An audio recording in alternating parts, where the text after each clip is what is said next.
Hello guys welcome back to my another blog. आज चाहिँ म टक्क लाएर भिआइपी हेयर कट हान्नलाई जाँदैछु।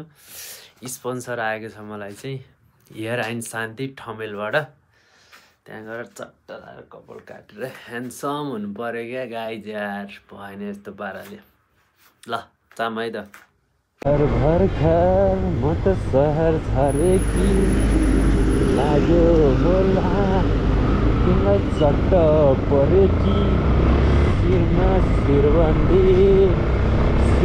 शिरबन्दी मेरो मायालाई उपहार छड्के गलबन्दी भन्नुहुन्थ्यो। मायाले छैन र गाह्रो पार्यो। बिराती त जाम नपर्ने नि यार। त तमु लोसार होइन लोसार ठ्याक्कै अहिले चाहिँ म ड्रिम अफ गार्डन, कतिजनाको ड्रिम अफ गार्डनमा लग पऱ्यो होला। ठ्याक्कै त्यहीँ आइपुग्यो।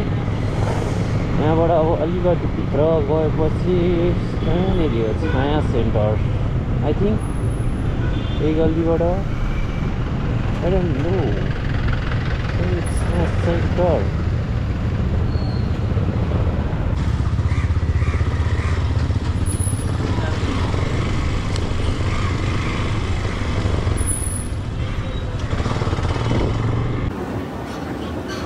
यहाँ लाएर माथि जानु मजा आउँछ जस्तो। यहाँ छेउमा जुत्ता पुग्नु मिल्छ नि। यस तिन तला माथि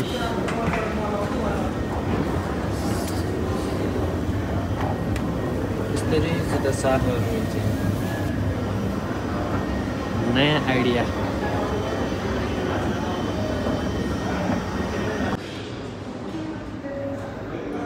क्रिसमसको लागि दामी बनाएको छ हेयर एन्ड शान्ति।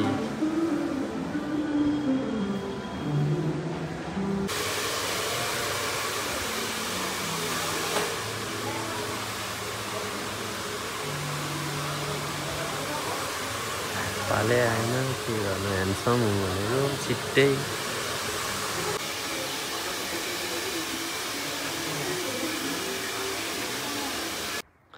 गाइज मैले चाहिँ हिजो कपाल काटिसकेपछि फाइनल लुक्स चाहिँ देखाउनु बिर्सिएछ। फाइनल लुक्स चाहिँ यस्तो छ, ठ्याक्कै चोर जस्तै देखियो होला। अब आज घर जाँदैछु। घरमा के भन्नुहुन्छ थाहा, यसलाई काठमाडौँको हावापानीले छोएछ, काठमाडौँ बस्न थालेको भन्नुहुन्छ। सियर ड्याडीले अथवा मम्मीले त भन्नुहुन्छ। सबैजनाले लाइक गरिदिनु होला, कमेन्ट गरिदिनु होला, सब्सक्राइब गरिदिनु होला। यस्तै बकवास भिडियो चाहिन्छ भने बेल आइकन पनि थिचिदिनु होला। मैले भिडियो हाल्ने बित्तिकै ट्वाङ्ग नोटिफिकेसन बज्छ। प्ले गरेर खाना पकाउनु अथवा प्ले गरेर टोइलेट जानुभयो नि हुन्छ, नहेरे नि हुन्छ, तर प्ले गरेर चाहिँ छोडिदिनु होला है। धन्यवाद, बाई बाई।